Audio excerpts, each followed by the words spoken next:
Hi అండి, అందరికీ నమస్కారం. మిస్టర్ యాటిట్యూడ్ అగస్త్య అనే స్టోరీని పెట్టమని చాలామంది కామెంట్స్ చేస్తున్నారు.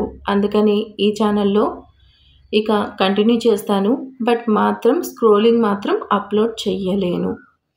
ఎందుకంటే కారణం మీకు తెలుసు కదా. నేను ఇంకా ఈ ఛానల్లో చెప్పదలుచుకోలేదు. మీకు ఆల్రెడీ నా లాస్ట్ ఛానల్లో మీకు ఎక్స్ప్లెయిన్ చేశాను. బట్ మీరు వినలేదు. స్క్రోలింగే పెట్టండి అన్నారు. బట్ మీ గురించి నేను పెట్టాను. బట్ ఏమైందో మీరు చూసారు కదా. సరిగ్గా నేనేం అనదలుచుకోలేదు. బట్ అయితే ఇప్పుడు ఈ ఛానల్లో మాత్రం నేను స్క్రోలింగ్ పెట్టదలుచుకోలేదు. మీకు స్టోరీ మీద ఇంట్రెస్ట్గా ఉంటే చూడగలిగితే చూడండి, లేకపోతే మానేయండి. ఇప్పుడు నేను అప్లోడ్ చేస్తున్న వీడియో నేను నిన్న మార్నింగ్ చేసింది. నిన్న ఈవినింగ్కే అది ఛానల్ డిలీట్ అయిపోయింది. ఇక ఇప్పుడు మీరు నెక్స్ట్ నేను స్టోరీ ఎక్స్ప్లెయిన్ చేసిన వీడియో నిన్న మార్నింగ్ నేను షూట్ చేసిన వీడియో. సో ఇక ఈ ఛానల్ని సబ్స్క్రైబ్ చేసుకోండి. అలాగే సపోర్ట్ చేస్తారో చేయరో అనేది కూడా ఇక నేను మీకే వదిలేస్తున్నాను. నేను ఇంతకు మించి కూడా ఏం చెప్పలేను. ప్రజెంట్ నేనేం మాట్లాడలేను. సో అందరూ స్టోరీని ఎంజాయ్ చేయండి. ఈరోజు కథ మిస్టర్ యాటిట్యూడ్ అగస్త్య పార్ట్ 42. నేను మీ శ్వేత. వెల్కమ్ బ్యాక్ టు ఈ తరం కథలు. కరుణాకర్ గోయింక మాత్రం అందరినీ ఉద్దేశించి అంటారు, ఈ రోజుల్లో సొంత లాభం ఎవరు చూసుకున్నా అక్షితలాగా ఉండేవాళ్ళు చాలా తక్కువ మందే ఉంటారా. అంత మంచి మనసున్న అమ్మాయి మన ఇంటి కోడలు అవ్వడం మన అదృష్టం. నిజమే తాతయ్య. మేయర్ గారు ఆస్తి మొత్తం తన కాళ్ళ దగ్గర పెట్టి తీసుకో అన్నా కానీ వద్దు అని తిరస్కరించింది. నిజంగా అక్షిత చాలా గ్రేట్ అని ఆర్య అంటాడు. ఎంత గ్రేట్ అయినా ఏముందిరా, కొంతమంది ఆ నిజాన్ని ఒప్పుకోవడానికి సిద్ధంగా ఉండరు కదా. ఆ గొప్పతనంలో ఆ మంచితనంలో కూడా మైనస్లు వెతుకుతూ ఉంటారు. వాళ్ళకి అక్షితలో ఉన్న మంచితనం ఎప్పటికీ అర్థం కాదు అంటాడు మిస్టర్ గోయింక. రూమ్లోకి వెళ్ళబోతున్న సాహితీకి ఆ మాటలు వినిపిస్తాయి. ఇప్పుడేంటి, మీ కోడల్ని నెత్తున పెట్టుకుని ఊరేగాలా అని చిరాకు పడుతూ ఉంటుంది సాహితి. నెత్తిన పెట్టుకోవాలని, సన్మానాలు చేయాలని, బంగారపు సింహాసనం మీద కూర్చోబెట్టాలని నేను చెప్పట్లేదు. తను చేసిన దాంట్లో మంచిని గుర్తించు అంటున్నాను. కానీ నువ్వు మాత్రం ఏం జరిగినా అందులో మంచిని వదిలేసి అవసరం లేని విషయాలు మాత్రమే పట్టుకుంటావు. వదిలేండి మావయ్య గారు. ఎవరు ఎన్ని చెప్పినా అక్షిత విషయంలో మాత్రం అత్తయ్య గారి ప్రవర్తన మారట్లేదు. అక్షిత అంటే ఎందుకంత కోపం చూపిస్తుందో నాకు కూడా తెలియట్లేదు అంటుంది ప్రియ. ఇప్పుడు ఎందుకు తనకి సన్మాన సభ పెట్టారు అని అడుగుతుంది సాహితి. డాక్టర్గా తన డ్యూటీ తను చేసింది, అంతే. అత్తయ్య, మీ అబ్బాయి ప్రాణాలు కూడా అపాయంలో ఉంటే కాపాడింది కూడా అక్షితని. ఇప్పుడు కూడా తన సర్జరీ థియేటర్లోకి వెళ్ళేటప్పుడు వెళ్ళాలా వద్దా అని ఒక్క క్షణం బయటే ఆగిపోయింది. అత్తగారిగా మీరు పర్మిషన్ ఇచ్చిన తర్వాతే లోపలికి వెళ్ళి ట్రీట్మెంట్ స్టార్ట్ చేసింది. ఇక్కడ ఆర్య కానీ అక్కడ దేవ్ కానీ బ్రతికున్నారంటే దానికి కారణం అక్షితనే కదా. మీ అందరి దృష్టిలో అక్షిత ఎవరో నాకు తెలీదు, ఎలా చూస్తారో నాకు కూడా తెలీదు. కానీ నా దృష్టిలో మాత్రం తను దేవత. ప్రాణానికి ప్రాణంగా ప్రేమించిన నా ఆర్యని నాకు తీసుకొచ్చిచ్చిన దేవత. చేసిన తప్పు ఒప్పుకుంటే పోతుంది. ఇప్పుడు నేను చెప్తున్నాను, ఫస్ట్లో అక్షిత అంటే నాకు కూడా ఇష్టం ఉండేది కాదు. కానీ ఎప్పుడైతే అవన్నీ మనసులో పెట్టుకోకుండా ఆర్య ప్రాణాలు కాపాడిందో అప్పటి నుంచి అక్షిత అంటే చాలా ఇష్టం. తన పట్ల ఎంత అమానుషంగా ప్రవర్తించానో తెలుసుకున్నాను. నా తప్పు నేను అర్థం చేసుకున్నాను. నన్ను నేను మార్చుకున్నాను అంటుంది ప్రియ. అందరూ నీ అంత తొందరగా రియలైజ్ అవ్వరు ప్రియ. అక్షిత గొప్పతనం అర్థం కావాలంటే మంచి మనసు ఉండాలి. నువ్వు ఎక్కువగా ఆవేశపడకు పద అంటూ తన భుజం చుట్టూ చెయ్యి వేసి చెయ్యి పట్టుకొని మరీ నడిపించి లోపలికి తీసుకెళ్తాడు ఆర్య. దాన్ని అర్థం చేసుకోవాలంటే నాకు మంచి మనసు ఉండాలంట. అంటే నేను మంచిదాన్ని కాదా అని నిలదీస్తుంది సాహితి. ఆ మాటకి సమాధానం చెప్పాలో తెలియక పెద్దవాళ్ళిద్దరూ అయిన అత్తగారు మామగారు చిన్నగా లోపలికి వెళ్ళిపోతారు. మరిది తోడికోడలు ఆర్తి ముగ్గురు కూడా లోపలికి వెళ్తారు. ఇక ఫైనల్గా అక్కడ మిగిలింది మిస్టర్ గోయింకా. చూడండి ఎలా మాట్లాడుతున్నారో. ఏ మాటకి ఆ మాట చెప్పాలి. ఆర్య అన్ని విషయాలు కరెక్ట్గా మాట్లాడతాడు కదా. అగస్త్యలాగా కోపం ఆవేశంతో కాకుండా నెమ్మదిగా మాట్లాడతాడు. అందుకే వాడంటే నాకు చాలా ఇష్టమని చెప్పి లోపలికి వెళ్తారు మిస్టర్ గోయంకా. ఛీ అని చిరాకు పడుతూ సోఫాలో కూర్చుంటుంది. ఏంటి అగస్త్య ఇంత ఫాస్ట్గా లాక్కొని వచ్చావు? చెప్పు, మేయర్ గారితో నీకు పరిచయం ఏంటి? అయ్యయ్యో, నువ్వు నా మాట నమ్మట్లేదా? ఇందాక మేయర్ గారు చెప్పిందంతా నిజమే. దేవు ప్రాణాలు కాపాడాననే ఒక్క కారణంతో వాళ్ళు నన్ను అంతగా అభిమానిస్తున్నారు, అంత ప్రేమగా చూస్తున్నారు. ఇప్పుడు కూడా విసిగిస్తున్నారు. నీకేదైనా ఇవ్వాలనుంది, ఏం కావాలో చెప్పు అని అడుగుతున్నారు. మరి వాళ్ళ దగ్గర నుంచి ఏం తీసుకుంటున్నావు? ఏంటి అగస్త్య అలా అంటావు? వాళ్ళ దగ్గర నుంచి తీసుకోవడం ఏం బాగుంటుంది? అయినా అది కరెక్ట్ కాదు. నాకేదైనా కావాలనుకుంటే నిన్ను అడుగుతాను, అంతేకాని వాళ్ళని ఎందుకు అడుగుతాను అంటుంది అక్షిత. ఆ మాటకి అక్షిత ఫేస్ని చేతిలోకి తీసుకొని, నిజంగా నన్ను అడుగుతావా? నిన్ను కాకుండా ఇంకెవరిని అడుగుతాను? సరే, ఇప్పటికిప్పుడు నన్ను ఏమైనా అడగాలంటే ఏమడుగుతావు అని అంటాడు అగస్త్య. ఇప్పటికిప్పుడు అంటే పిడికిలి బిగించి చిటికెన వేలు చూపిస్తుంది. ఛీ నా కర్మ అంటూ తనని వదిలేస్తాడు. తుర్రుమంటూ వాష్రూంలోకి దూరిపోతుంది అక్షిత. తను వచ్చిన తర్వాత ఇప్పుడు చెప్పు, ఏం చెప్పాలి? అదే అక్షిత, మేయర్ గారు ఇంకా ఏదో చెప్పబోయారు. నువ్వు వద్దని సైగ చేశావు. ఆ విషయం ఏంటో ఇప్పుడు నాకు తెలియాలి. అలాంటిదేం లేదు అని కంగారు పడుతుంది అక్షిత. ఓకే, ఇన్ని రోజులు అనుకున్నాను అక్షితకు కూడా నా మీద చాలా ప్రేమ ఉందని. ఈ ఒక్క మాటతో తెలిచేశావు కదా. ప్రేమ లేదు, కేవలం ఏదో అవసరానికి నాతో ఉంటున్నావని అర్థమైందిలే అంటూ ముందుకు వెళ్తాడు అగస్త్య. అలా ముందుకు వెళ్ళగానే ఒక్క అడుగు కూడా వేయలేకపోతాడు. ఎందుకంటే అక్షిత్ తనని వెనక నుంచి హత్తుకుంది. ప్లీజ్ అగస్త్య, అలా మాట్లాడకు. నిజంగా నీ మీద ప్రేమతోనే ఇక్కడున్నాను. ఆ రోజు సాహితీ గారు నన్ను వెళ్ళమంటే నాకు ఎంత ఏడుపొచ్చిందో తెలుసా? నువ్వు నన్ను ఇక్కడ ఉండమంటే అందరికీ 1000 రెట్లు నేను సంతోషపడ్డాను. నీ మీద నాకు ప్రేమ లేదు అని అనద్దు. నేను తట్టుకోలేనని ఆల్మోస్ట్ కన్నీళ్లు పెట్టేసుకుంది అక్షిత. మనిద్దరి మధ్య ఎలాంటి సీక్రెట్స్ ఉండకూడదు అనుకుంటున్నాను. అందుకే అడిగాను, చెప్పు అంటూ తన కన్నీళ్లు తుడుస్తాడు. ఇక్కడ వద్దు, అమ్మ దగ్గరికి వెళ్దాం, అక్కడ చెప్తాను అంటుంది. అమ్మతో రోజు ఫోన్ మాట్లాడుతున్నావు కదా, పర్వాలేదు. చాలా రోజులైంది, వెళ్దామా? తర్వాత వెళ్దాం, కానీ అసలు విషయం చెప్పు. అది అగస్త్య, ఈ విషయం విన్న తర్వాత నువ్వు కోపడకూడదు. అంటే నా కోపం తెప్పించే విషయమా? అది కాదు, నువ్వెలా రిసీవ్ చేసుకుంటావో అని భయంగా ఉంది. నిజంగా నన్ను చూస్తే భయమేస్తుందా? అసలు విషయం చెప్పవా అని తన కళ్ళలోకి చూస్తూ అంటాడు. ఒకరోజు నేను ఇంటికొచ్చేసరికి అందరూ నిద్రపోతున్నారు. రోజు నిద్రపోతూనే ఉంటారు కదా. అబ్బా, చెప్పేది విను. సరే చెప్పు. ఆర్తి రూమ్లో మాత్రం లైట్ వెలుగుతుంది. తనతో మాట్లాడి చాలా రోజులైందనుకొని ఆర్తి రూమ్లోకి వెళ్ళాను.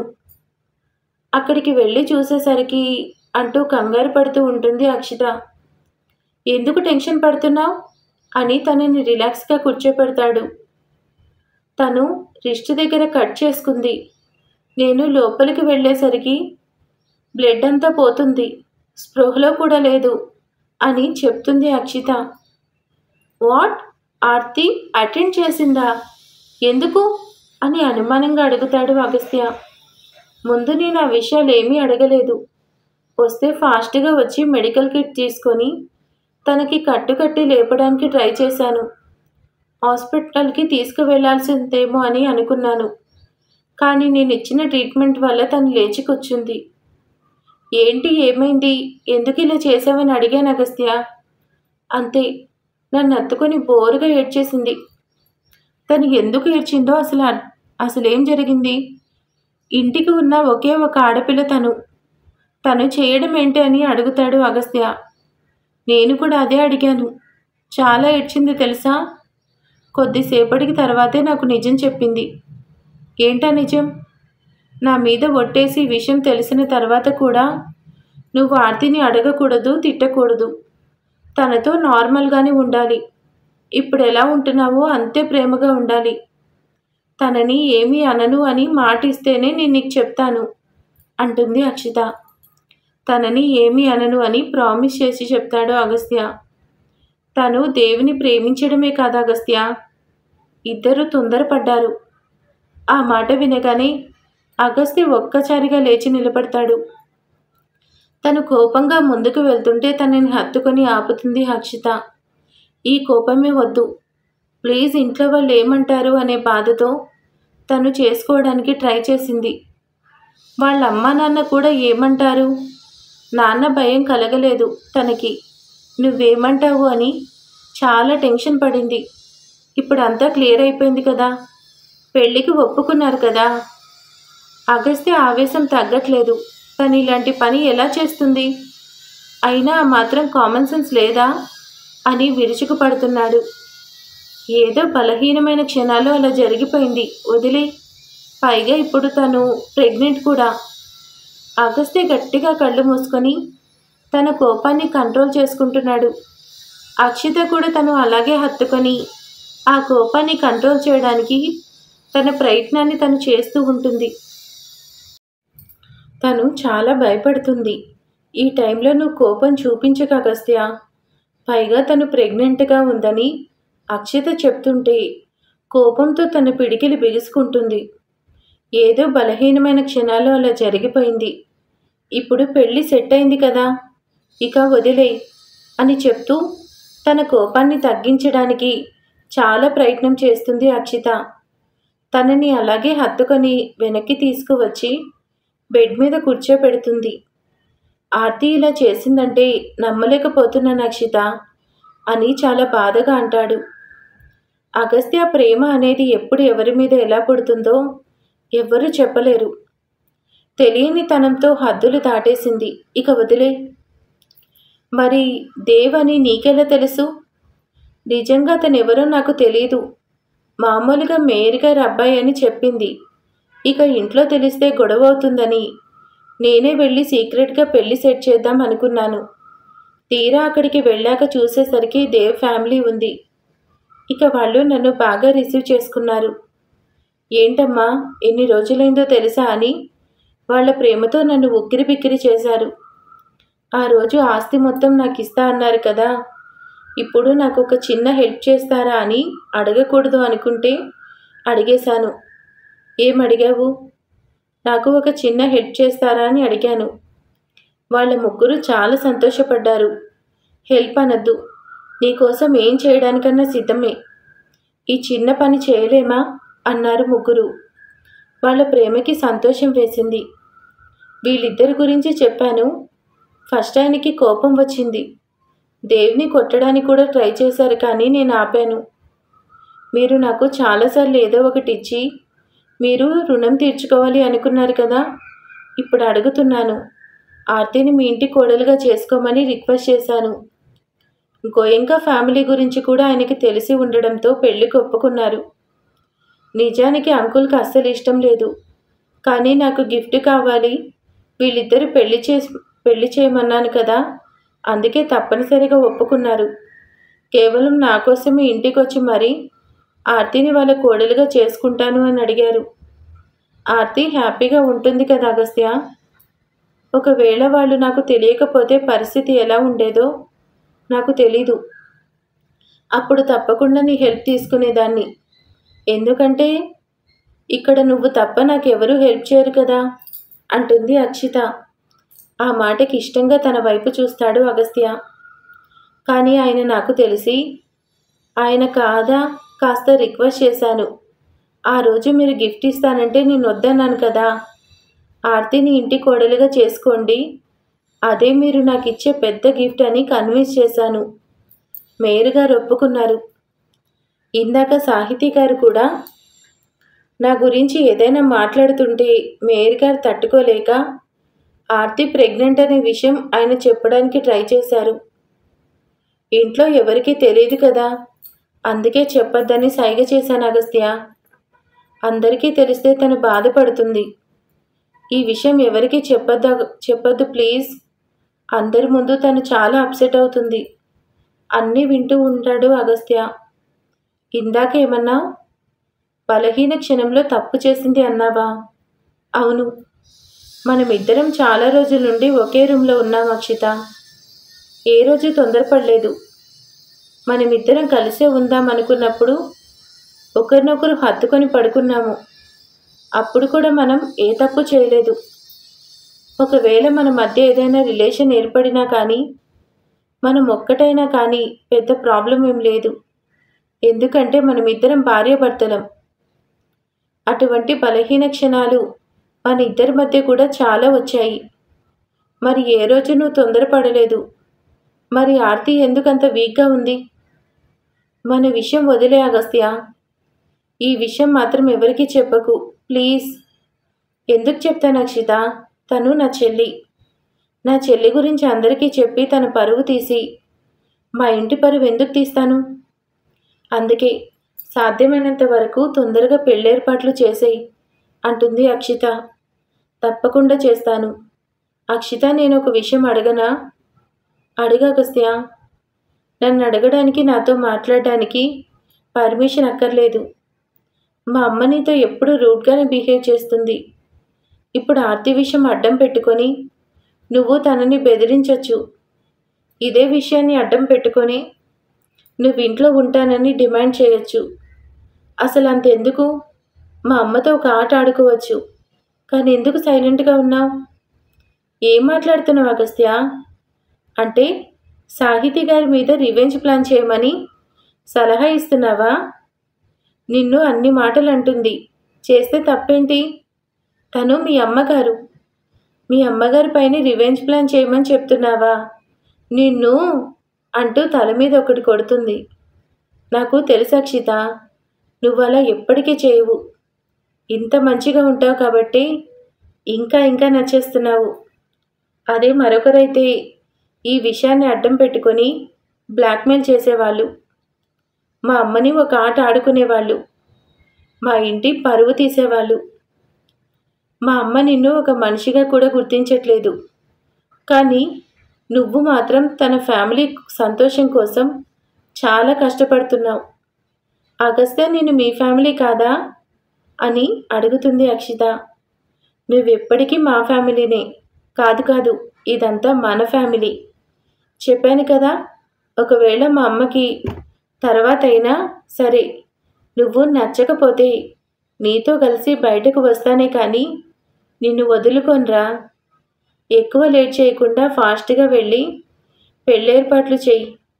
తమరు మగపెళ్లి వారి తరపున వస్తారు కదా, మరి మా ఏర్పాట్లన్నీ తమరికి నచ్చుతాయా మేడం అని ఆట పట్టిస్తాడు అగస్త్య.